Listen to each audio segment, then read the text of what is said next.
자, 여러분 안녕하세요. 좋은 주식팀입니다.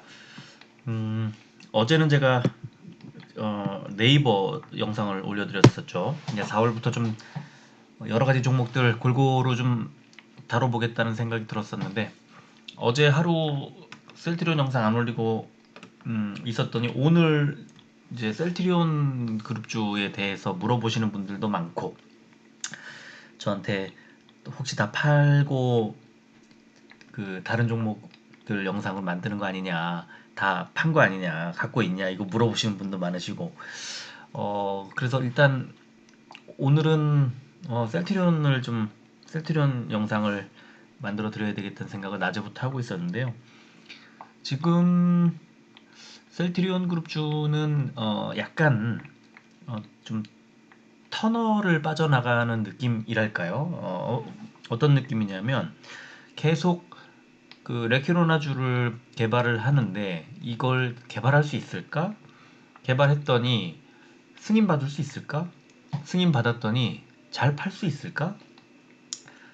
계속 이제 의혹을 갖고 의심을 하는 거죠. 그래서 시장이 생각했던 것만큼 움직여주지 않고 있습니다. 어떻게 될지는 모르죠. 뭐 잘 팔 수도 있고 못 팔 수도 있죠. 근데 결국 잘 팔든 못 팔든 올해 실적이 좋을 거라는 것은 잘 알고 있잖아요. 다른 것들이 워낙 좋으니까. 그런데 이제 여기에 레퀴로나주의 실적을 얹게 되면 그 얻는 만큼은 덤이다, 보너스다 이런 거를 이제 벌써 이 증권사들도 리포트로 내놓고 그랬었는데 하지만 레퀴로나주가 잘 되게 되면 굉장한 그 어떤 에너지를 얻게 되는 거죠. 그러면은 저는 제가 볼 때는 지금 시점에 셀트리온 그룹주를 팔아야 할까 이거를 고민한다면 저는 그것보다는 어, 지금은 시장의 흐름에 맞춰서 조금 한번 숨고르기를 해보고 여유가 좀 있으신 분들은 조금씩 빠질 때마다 조금씩 원래 그 빠질 때 추가 매수 하지 말라고 하지만 빠질 때마다 조금씩 간 보면서 조금씩 추가 매수를 하는 것도 괜찮을 것 같고요. 여유가 이제 좀 있으신 분들은 그렇지만 만약에 여유가 있지 않으시다고 하면 그러면 굳이 그렇게 하시지 마시고 홀딩 하시는 것도 괜찮다고 봅니다. 어, 지금 일단 말씀을 드리면 그 증권사들이 바라보는 그러니까 시장에서 이 셀트리온 그룹주를 바라보는 그 1분기 실적에 대한 약간의 의구심 같은 것들을 갖고 있었고 그 다음에 1분기 실적 발표가 이제 5월 15일까지니까 다음 달에 이제 막 나올 텐데요. 그럼 이제 1분기 실적이 지나갔으니까 어떻게 될 것인가에 대한 분석, 뭐 증권사들의 분석도 있을 거고 이제 시장에서 나름대로 예측을 할 텐데요. 그 분석 예측치가 이제 뭐 4월 초에 막 업데이트가 됩니다. 증권사들마다 이제 그런 예상들을 해서 그 업데이트가 돼요. 그래서 그 흐름, 이제 각 종목별로 지금 증권사들이 좋게 보고 있는지 조금 안 좋게 보기 시작했는지 이런 것들을 확인하면은 좀 그러니까 그 주가의 흐름을 예상하는데 좀 도움이 됩니다. 그래서 지금은 사실 두 가지를 병행해야죠. 1분기 실적에 대한 예상과 2분기 실적에 대한 예상을 같이 해줘야 하는 그런 상황이죠. 그래서 1분기 실적은 어땠고, 좀 어떻게 보고 있고, 좋게 흘러갔는지, 조금 안 좋게 보고 있는지, 이런 것들을 좀 같이 보자는 거죠. 제가 이제 오늘 보여드리려고 하는데요. 그래서, 짧게 보면은 1분기 실적에 대한 약간의 의구심 같은 것들이 증권사들이 있기 때문에 지금 눌려 있는 거라고 보시면 될 것 같고요. 하지만 이거를 이렇게 실적이 안 좋게 그냥 나오고 말까요? 2분기 실적이 좋아질 거고 3분기 좋아질 거고 2021년 실적이 전체가 좋아질 텐데 그러면 뭐 그냥 아무리 진짜 최악의 경우에 그럼 뭐 2021년 말까지 가져가지 뭐 라고 하면 그러면 모든 게 해결되는 거잖아요. 그러니까 장기 투자를 하게 되면 지금의 주가보다 올라갈 확률이 지금의 주가보다 빠질 확률보다 높다고 생각하는 게 좀 더 합리적이잖아요.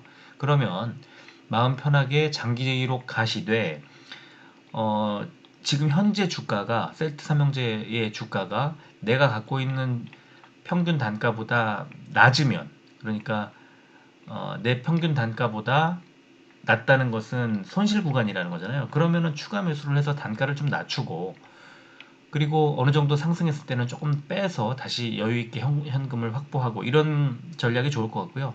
만약에 좀 낮은 단가에 매수하시고 이제 장기 투자 하시는 분들은 수익 구간이라면 그냥 홀딩하는 게 좋지 않을까. 그리고 계속 장기 투자로 이어가는 거죠. 저는 그런 전략이 아주 좋은 그런 지점이라고 보고요. 단기적으로는 약간 이제 좀 지금 벌써 한 4, 5일 음봉이 막 나오고 눌리잖아요. 그러면은 이런 구간에서는 조금 매수를 하고, 또 뭐 그 이제 그 지점을 뭐 이동평균선이라든가 아니면 보조지표라든가 그런 것들을 어떤 뭐 한두 가지를 정해서 거기에 맞춰서 이제 매도하고 매수하고 하면서, 뭐 매도 매수의 비중은 한 10% 정도가 좋지 않을까. 너무 많이 하지 마시고. 제가 볼 땐 그렇습니다. 그래서 그 정도만 가지고 이제 샀다 팔았다를 뭐 주기적으로 한 주간 단위나 이렇게 하면서 조금씩 대응하면 좋지 않을까. 그러면서 이제 장기 투자를 하면서 대응하는 거죠. 지금 좀 뭐 그렇게 크게 문제 있어 보이지가 않거든요. 그래서 걱정할 구간이 아니라고 봐요. 그렇기 때문에 지금 많은 분들이 지금 이번 주의 흐름을 가지고 우려하시는 것들을 뭐 이해는 합니다. 워낙 크게 계속 되어 왔고 상처를 이제 입어 왔기 때문에 이해는 하지만 그러지 말자. 너무 셀트리온 그룹주가 투자하기 어려운 종목이라는 건 뭐 인정하겠지만, 그래도 이 정도로 든든하고 이 정도로 안심되고 앞으로 돈 잘 벌 거라는 걸 이렇게 확신할 수 있는 종목도 흔치 않습니다. 그렇죠? 그래서 뭐 삼성전자도 실적이 까봐야 좋다고 하지 어떨지 모르는 시간이 계속 흘러가잖아요. 근데 셀트리온은 누가 돈 못 번다고 그런 얘기 안 하잖아요.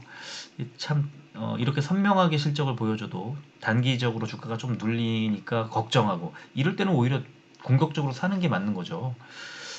뭐 여유 자금이 있다고 하면. 근데 그런 자금을 만들려면 고점에서 또 팔아야 되니까 그게 좀 어려운데, 음, 너무 마음에 욕심을 내지 않고 이 정도면 조금 덜지 뭐, 이 정도면 좀 사지 뭐 하면서 약간씩 한 10% 정도 남짓으로 왔다 갔다 하면서 샀다 팔았다를 하시면 적절히 수익도 내면서 경험하시고, 또 손실 구간을 덮는 메우는 그런 경험도 하시게 되기 때문에 뭐 크게 우려할 구간은 절대 아니다.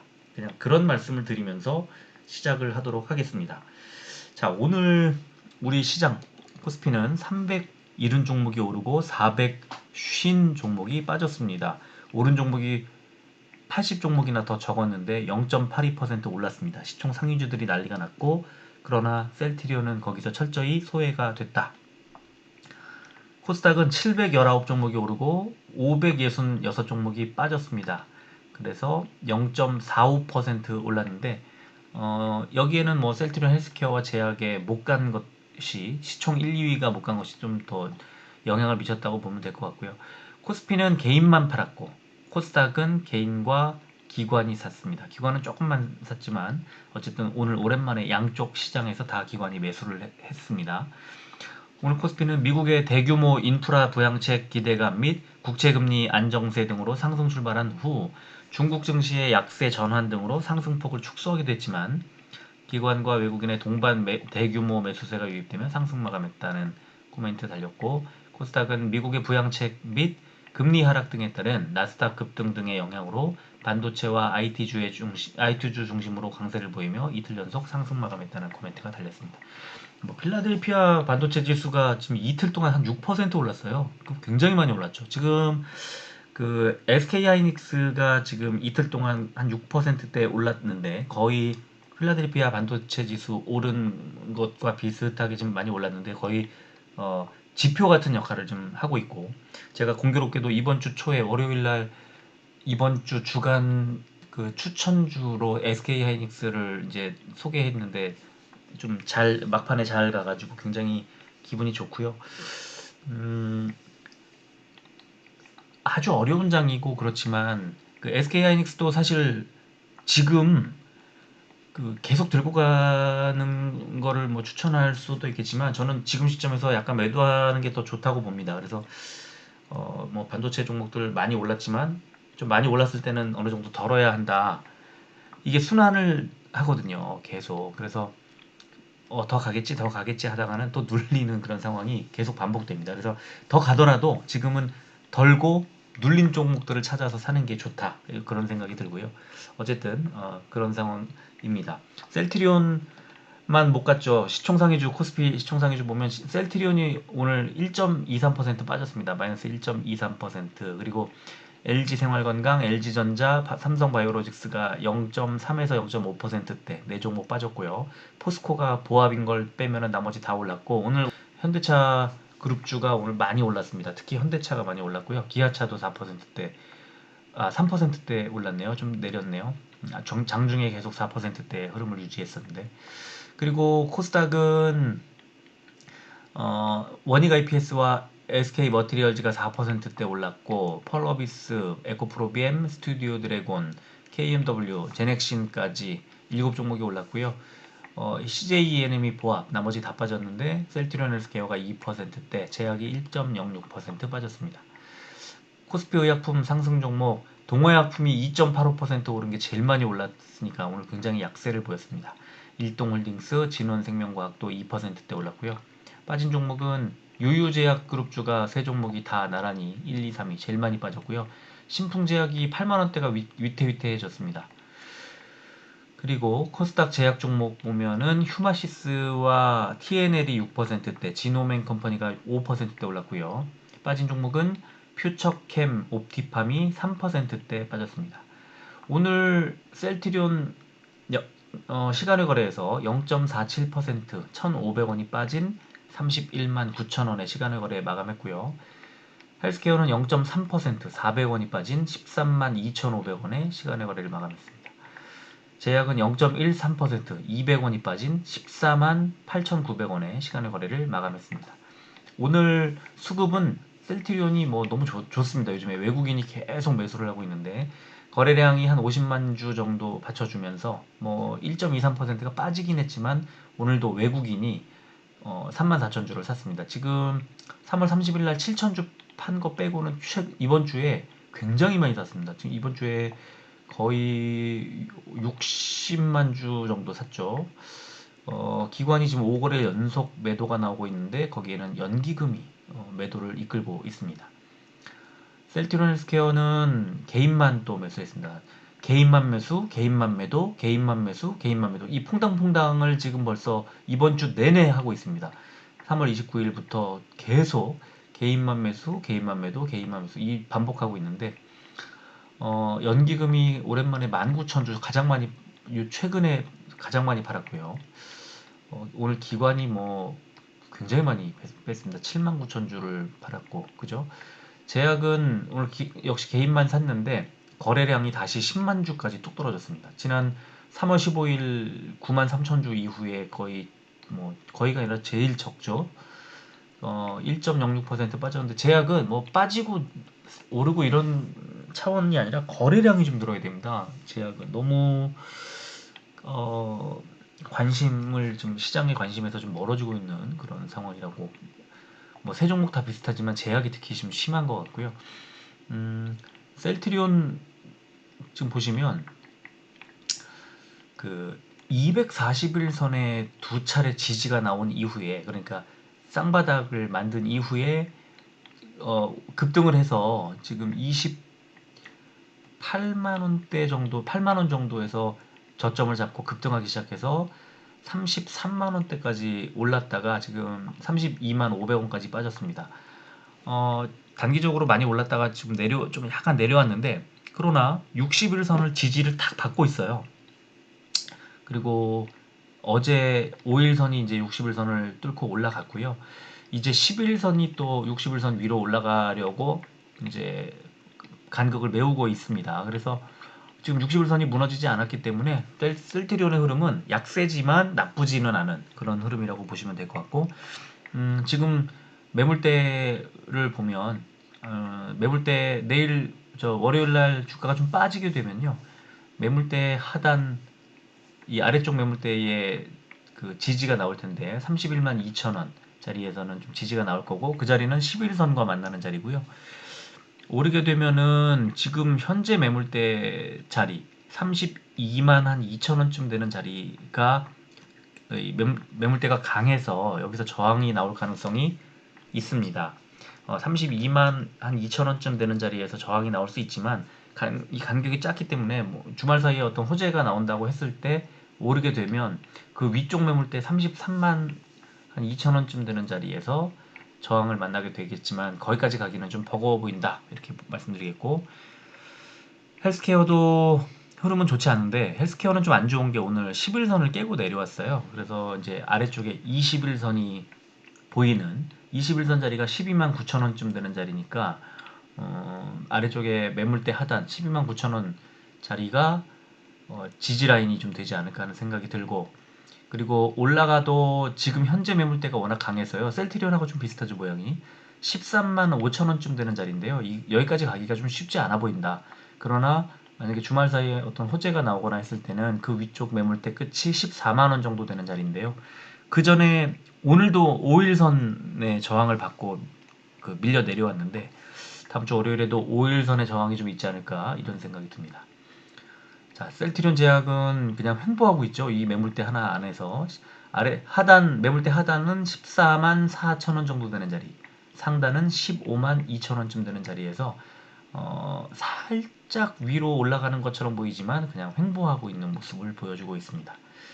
자, 대차거래 보시면 셀트리온은 지금 오늘도 39만 주 넘게 상환이 들었습니다. 셀트리온의 대차거래는 지금 굉장히 큰 폭의 그러니까 대차거래 잔고가 줄고 있다는 말씀을 드릴 수밖에 없고요. 지금 상환량이 오늘 41만 주나 나왔으니까요. 그저께 3월 31일 날 52만 주에 이어서 지금 최근에 가장 많이 상환이 일어났다. 셀트리온의 흐름은 굉장히 좋다. 이렇게 말씀드리겠고요. 헬스케어도 어제 37,000주에 이어서 오늘도 15,600여 주의 대차거래 상환이, 그러니까 대차거래가 감소를 했습니다. 그러니까 무엇보다 이제 헬스케어는 새로 체결된 양이 좀 거의 4,000주 정도밖에 안 된다는 게 좀 고무적이지 않나 이렇게 생각이 들고, 제약은 대차거래도 좀 그렇게 썩 관심을 끌지 못하고 있다. 체결량과 상환량이 다 적어요. 그리고 증감 자체가 55주, 55주가 줄었습니다. 큰 의미가 없다. 그렇게 말씀드리겠고요. 자, 셀트리온 지금 증권사 컨센서스의 이제 그 예측치의 변화를 보면요. 지금 1분기인데 이게 1분기에 영업이익이 1914억 원으로 4월 1일 날 나왔는데요. 한 달 전에 3월 초에는 1926억 원이었습니다. 그러니까 한 달 전보다 영업이익의 예상치가 좀 줄었죠. 1분기가 다 지나갔는데 영업이익의 예상치가 좀 줄었습니다. 그래서 1분기에 영업이익이 좀 줄 거라는 것은 주가가 잘 가기가 좀 어렵다는 그런 거잖아요. 그러니까 지금 매출액과 영업이익 다 전체적으로 증권사들의 예측치가 좀 낮아지고 있다는 것, 그게 좀 핵심 포인트가 되지 않을까 싶고요. 다만 2분기인데요. 2분기는 영업이익이 2,652억 원으로 1분기에 비해서 훨씬 높아집니다. 2,652억 원 영업이익이, 매출액은요. 5,110억 원에서 6,175억 원으로 1,000억 원 이상 늘어납니다. 레키노나주의 실적을 반영한 느낌이 들죠. 왜냐하면 한 달 전에 매출액을 5,400억 원대 예상했는데 지금 6,175억까지 늘었고, 영업이익도 2,198억 원에서 2,652억 원으로 대폭 늘려 잡았습니다. 그렇죠? 그래서 셀트리온의 실적에 대해서 2분기 전망치가 좋아지고 있다. 1분기는 약간 눌려갈 만한 그런 이제 실적을 조금 작게 잡는 그런 전망치가 우세했기 때문에 주가가 최근에 눌리고 있는데, 2분기는 좋아질 것으로 예상하는 증권사가 많이 늘었다. 그렇다면 2분기에는 주가가 잘 갈 수밖에 없는, 실적이 좋아질 걸로 예상되는데 당연히 주가가 잘 가겠죠. 그리고 헬스케어도 보면 1분기 실적은 영업이익이 1,053억 원으로 예상이 되고 있습니다. 한 달 전에 720억이었으니까 굉장히 많이 40% 정도나 늘어나는 수치인데 주가는 뭐 못 갔죠. 근데 기억하시는지 모르겠지만 헬스케어 주가가 잘 갈 때가 얼마 전에 있었는데 점점점 영업이익 예측치를 좀 높여 잡는 그런 상황에서 그랬던 거라고 보시면 되고요. 셀트리온과 달리 셀트리온 헬스케어는 영업이익도 1분기 영업이익도 좀 좋게 한 달 전보다 더 300억 원, 330억 원가량 더 높여 잡는 그런 상황이고 2분기는 1분기보다 좀 더 높게 1182억 원으로 매출치 영업이익 전망치가 이렇게 나오고 있고요. 매출액은 4,383억 원에서 4,851억 원으로 한 500억 원 정도 530억 원 정도 더 늘려잡는 이건 아마 레키로나주의 매출을 조금 보수적으로 좀 잡은 그런 결과라고 보시면 되겠습니다. EPS도 2분기에는 478억 그러니까 478원에서 515원까지 EPS가 좀 늘어날 것으로 이렇게 예상이 됩니다. 그래서 지금 정리를 하면 1분 셀트리온의 1분기 매출 실적 예상치가 한 달 전 3월 초에 비해서 4월 초에 이제 1분기가 다 지나가고 나서 잡은 실적 전망치가 좀 나쁘게 전망이 된다. 그래서 주가가 조금 눌리는 그런 모습을 보여주고 있고 그러나 2분기에는 1분기보다 훨씬 좋은 실적과 매출이 예상되기 때문에 잘 갈 수밖에 없다. 셀트리온은 1분기 때도 실적 예상치가 1분기 실적 예상치도 한 달 전보다 좋아졌고 2분기 실적 예상치도 좋아졌는데 셀트리온에 비해서 2분기 실적 그 개선치가 그렇게 셀트리온보다 좋지 않은 그런 상황입니다. 그래서 셀트리온보다 헬스케어의 주가가 최근에 좀 못 가는 게 아닌가 이런 생각이 들고 다만 1분기 실적 전망치도 좋아지고 있고 2분기 실적 전망치도 좋아지고 있으니 결국 2분기 때는 잘 갈 거다. 셀트리온과 셀트리온 헬스케어가 다 잘 가게 될 것이다. 라고 예상하는 게 훨씬 더 합리적이다. 그렇다면 지금의 주가 구간은 좀 많이 낮아진 또 경향이 있기 때문에 1분기 실적이 좀 다 선명하게 드러나고 이제 2분기 실적에 대한 예상을 하기 시작할 5월 정도에는 실적으로 주가가 올라가지 않을까 하는 생각이 들고 4분기 그러니까 4월에는 레키로나주의 그 계약 소식이 그리고 미국과 영국의 허가 신청 소식 같은 것들이 중요한 어떤 변수로 작용하게 되지 않을까 이렇게 한번 전망을 해보도록 하겠습니다. 네, 어느새 9시가 지금 녹음한 시간이 9시가 넘었고 편집해서 올리면 한 30분 이상 걸리겠죠. 자, 좀 늦어졌네요. 그러나 셀트리온 걱정하지 않으셔도 된다. 이 말씀만 기억하시면서 주말 잘 보내시면 좋겠습니다. 여기까지 하겠습니다. 끝까지 들어주셔서 고맙습니다.